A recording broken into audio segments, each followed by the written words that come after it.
САД затвораат дипломатски мисии и отпуштаат вработени во странство. Ова е најновата вест која што ни пристигнува од Западот. Продолжуваме понатаму со нашата програма, како што гледате од джингалот. Во продолжение ни е меѓународната анализа. Дејан Андоновиќ е веќе подготвен. Добро утро. Добро утро.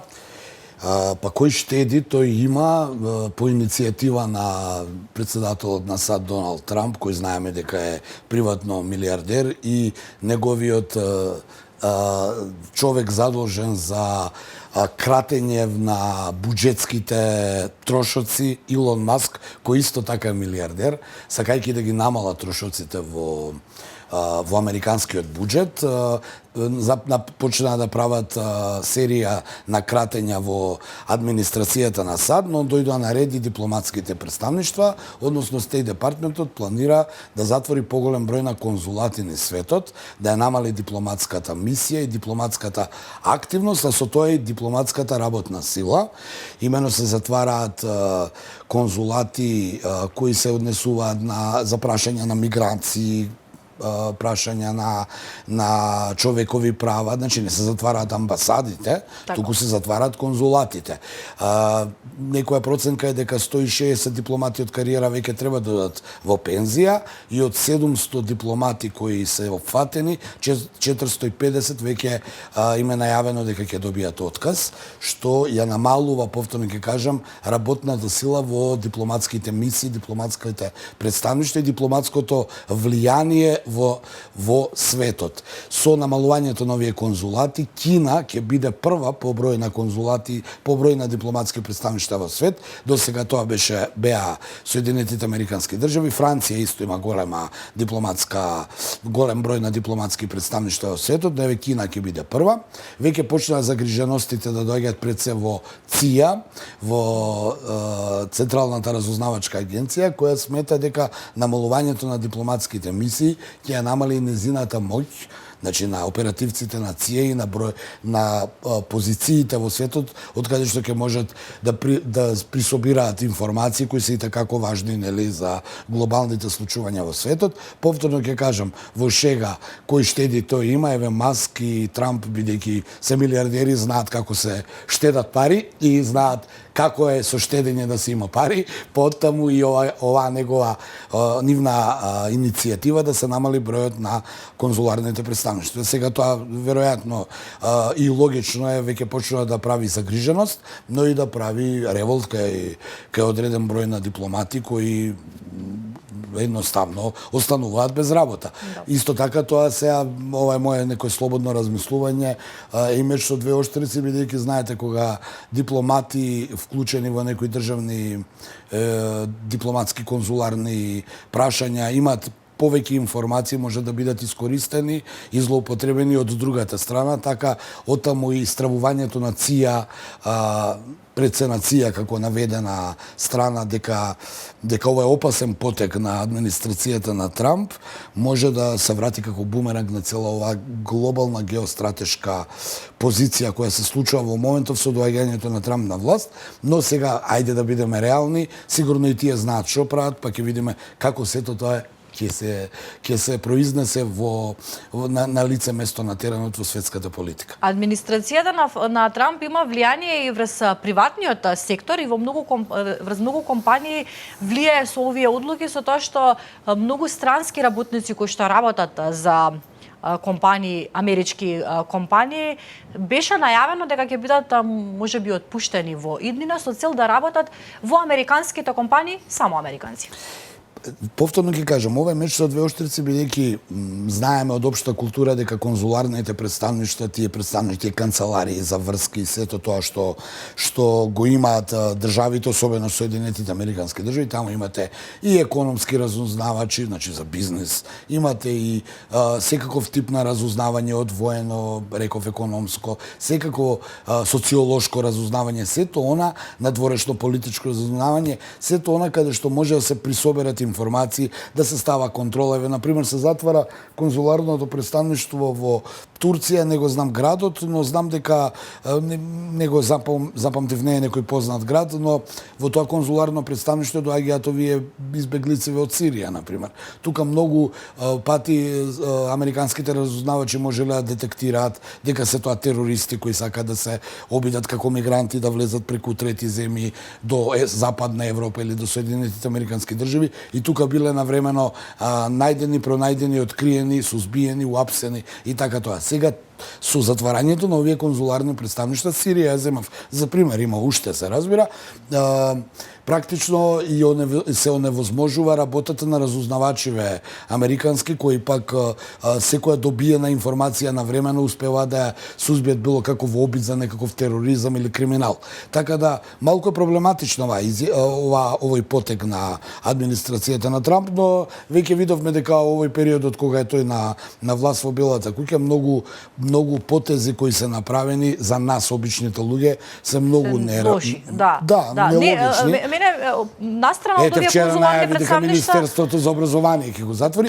Повторно ќе кажам, се извинувам, се оградувам бидејќи за нас обичните луѓе тоа се нелогични ипотези, но веројатно има зошто е тоа така. Тоа има некоја стратегија очигледно со оглед на тоа што влие врз приватниот сектор. Сега да не правам реклами за одредени звучни компании каде што е најавено дека ќе бидат отпуштени работници од странство со цел да бидат вработени само американци. Очигледно има некоја визија и замисла за таа негова голема Америка, како што ја најавува. Не знам која му е визијата, повторно ќе кажам, ние обичните луѓе не можеме тоа да го знаеме, но можам да видам дека воведувањето на царините, рековте приватен сектор, воведувањето на царините има контрацарини од Канада, има контрацарини од Кина и од Европска унија ќе има веројатно, она што е последно е гледаме дека канаѓаните како контрамерка на царините на Трамп почна американските производи да ги тргаат од своите рафтови. Вчера имаше една информација дека Джек Даниелс,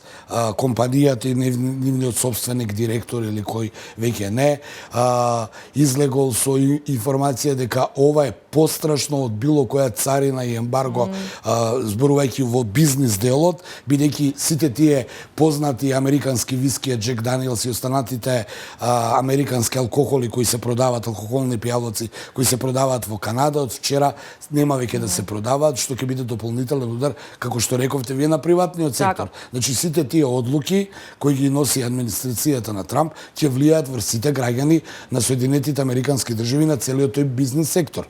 Од друга страна, јас пак ќе кажам, веројатно има зошто тоа го прави, веројатно има некоја пресметка. Но сега за сега, како што изгледаат работите, сите овие најави се многу радикални. Јас пак ќе кажам, ние не го прокоментиравме тоа вчера и немаме информации. Ќе го укинува Министерството за образование. Добро, и што ќе биде место тоа, ќе видиме и како тоа ќе се одрази врз образованоста, врз образованието воопшто во Соединетите Американски држави. Ајде за алкохолните пијалоци можеме да го претолкуваме како позитивна работа, бидејќи знаеме дека алкохолот е таков каков што е. Да, но генерално тоа е удар за американската економија. И јас повторно ќе кажам, Трамп е силен, Соединетите Американски држави се силни, но не верувам дека може да војуваат со целиот свет од аспект на трговска војна, се разбира. За тоа зборуваме, така да овие потези кои ги прави Трамп и неговиот извршител Маск, кој нели како милиардер го гледаме дека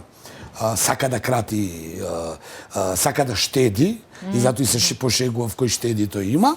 Ќе видиме дали таа максима ќе се произнесе и на економијата на САД, бидејќи овие радикални потези во глобалната економија може да влијаат многу лошо и да се вратат како бумеранг. А ако се вратат во Соединетите Американски држави, ќе биде една цела лавина на економски проблеми за другите држави кои соработуваат со САД.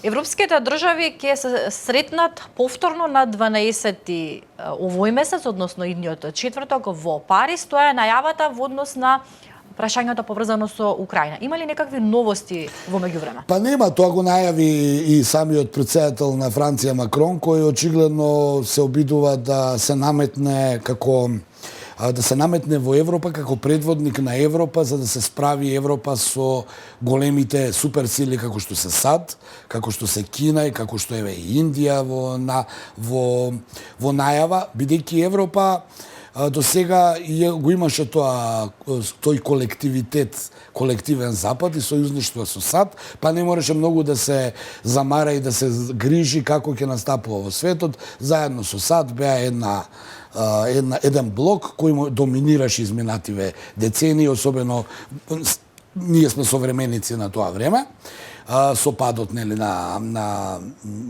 Берлинскиот зид и Советскиот сојуз поранешен. Сега се сменија работите. Сега уште повеќе се сменија со доаѓањето на Трамп, кој у Европа не гледа веќе сојузништво и колективитет, туку гледа ривал. И аршинот кон Кина, која му е спротивставена на САД и ривалитет, Русија, која исто така е спротивставена, ја гледа и Европа. Сега Европа бара некој начин, а Макрон и Франција гледат да се вратат на светската политичка сцена, бидејќи како поранешна колонијална сила многу загуби изминативе децении, особено задниве 10 на 15 години со господинот Макрон, кој по заминувањето на Меркел од Германија како предводник на Европа не успева да се наметне да биде маркантниот лидер на стариот континент. Сега тој се обидува, вчера ја рече дека како нуклеарна сила Франција може да се наметне и да биде водечка нуклеарна сила и да го направи тој така наречен, јас не го сакам тој збор, ама тој го користат, гледам, чадорот нуклеарен на Европа, значи да ги прошири своите нуклеарни капацитети и да и парира на Русија, бидејќи мантрата на Макрон и на некои европски лидери е дека Русија нема да запре во Украина, туку планира да оди, не знаеме до каде дојде, да ја нападне Европа. Тој вчера најави во контекст на вашето прашање, најави дека шефовите на генералштабовите на европските држави ќе се состанат во Париз, каде што треба да разгледаат како да ја направат таа фамозна, се погласно таа фамозна европска армија, која не би била под команда на НАТО, бидејќи Трамп не планира очигледно НАТО да го користи како што тоа се користеше порано, а бидејќи САД имаат водечка улога у НАТО, Европа сака сега да направи своја некоја европска армија, каде што нема да бидат Соединетите Американски држави, и ако во НАТО главниот командант секогаш е американски генерал, веројатно Париз и Макрон сакаат тоа да е Франција. Тогаш треба да се сретнат и да договорат што све требаат, колкави им се капацитетите, се со цел Европа да има своја безбедност. Се разбира, сега доаѓа тука до една дволичност, бидејќи ако Трамп, најголемата причина зашто Трамп сака да го суспендира НАТО е дека земјите членки не даваат доволно пари, 2,5% од бруто домашниот од БДП-то на своите земји, и не сака веќе да троши пари на НАТО во контекст на оние кратења буџетски. Сега европјаните за да направат армија се заговара да дават 3,5% од БДП-то, што ми се чини дека Трамп доволно уште повеќе ќе го разлути, бидејќи ќе каже вие не ќете за нас да дадете 2,5, а за себе давате 3,5, а тоа е се раководено од една несрекна по мене изјава на Туск, на полскиот претседател, кој играше со бројки, па рече Европа има 500 милиона, ја моли Америка со 350 милиона да ја заштити од Русија, кој има 140 милиона граѓани. Таа е несрекна изјава, бидејќи тоа се бројки, но дали тоа е на теренот така и дали е тоа толку продуктивно и воено и економски, се покажа дека не е, бидејќи Европската унија, европските држави поинаку се концепирани, поинаку е кинеската држава, руската држава концепирана, поинаку е американската држава концепирана, така да таа премиса. Ќе видиме тој европски корпус колку може, што може и како може, бидејќи тие сметаат дека тој европски корпус утре кога ќе дојде договорот меѓу Путин и Зеленски, ќе биде линија на раздвојување и таму ќе бидат распоредени европските сили. Нешто што Москва го отфрла и го поистоветува со НАТО и нема да го прифати. Само за крај малку одложив, но ми се чини дека комплексот на Макрон доаѓа сите прашуваат зошто Макрон, освен што сака да се наметне и да ја врати Франција на некој начин во светската геополитика, ми се чини дека го држи комплексот на онаа серија на порази која доби од рускиот африкански корпус, односно нивната легија на странци која е 5 или 6 држави на субсахарска Африка ја држа французите со векови, ми се чини, бидејќи тоа се нивни поранешни колонии, па потоа имаше неоколониализам. Информациите, иако оскудни, доаѓаат од тоа дека руските тие паравоени паравоени сили, таму беше и Вагнер, платеничката група, буквално ги принудија французите да се повлечат од тие држави, инаку тие држави се богати и со дијаманти, и со некакви енергенси, и со некакви руди. Краток одговор на последното прашање. Европските лидери пред отприлика 2 недели се сретнаа во Лондон, но средбата на генерал штабовите во Париз, која што е најавена за четврток, каква порака ќе испрати оваа средба на европските земји кон Трамп? Па тие сакаат, прво ќе одговорам на прашањето дека тие сакаат да му пратат порака на Трамп дека Европа може без САД и дека освен што сака да соработува со САД, од друга страна е способна да биде рамноправен партнер со САД, па доколку САД не ќе, Европа може тоа сама да го направи. Но останува нешто дискутабилно, а немаме време да го коментираме, али само ќе го споменам улогата на Британија според мене, која, ќе потсетам, Британија не е во Европската унија. Британија има традиционално добри односи со Соединетите Американски држави. Но со надеж дека повторно ќе влезе во Европската Историски унија. гледано Британија секогаш е тука, ама е и таму. А некако нивниот премиер тука е цело време околу европјаните, но не знаеме дали сега... Со едната нога може би е во Европа. Со едната нога е во Европа, а со другите две е во Соединетите Американски држави, така да не знам дали сега има промена во британската политика или повторно ќе се случи на истото да се прават англичани. Но во секој случај можеме да донесеме еден заклучок дека Европа се размрда. Ќе видиме и тоа зависи како ќе биде, мораме да бидеме реални и флексибилни у размислувањата. Германија е многу важен член на оваа приказна. Таа треба да е водечка сила, французите се разбира, се ривали внатре, секогаш имало француско-германски ривалитет. Германија нема уште влада. Таму победи Мерц, десничарот, кој, доколку влезе хипотетички со АФД, крајните десничари, ултрадесничарите во коалиција, бидејќи ти има добри бројки за да направат влада, ќе мора тогаш Германија да ја менува поинаку политиката, бидејќи познато е дека АФД заговара политика за добри односи со Путин и со Русија, па е малку проруска. Мерц рече дека и покрај десница и крајна десница нема да влезе со АФД, но има проблем со кого да влезе. Треба да влезе со администрацијата која загуби на Шолц, значи социјалистите, со кои идеолошки не е блиска, ама ако не прави со АФД, ќе мора со овие. Каква тоа коалициона влада ќе направи, ќе видиме. Све зависи од таа влада и што ќе се случува во Берлин. Ако Берлин отиде со овие нивните опоненти, тогаш ќе има нестабилна влада и ќе има страшни проблеми, но ќе видиме како ќе ја изигра работата. Но ако отиде со АФД, цела оваа приказна која заговараат сега Макрон и европјаните може да падне у вода, бидејќи АФД секако дека ќе влие врз новата германска влада да има подобри односи со Русија. Благодарам многу. Гледавте уште една меѓународна анализа со Андоновиќ. Останете уште малку со нас.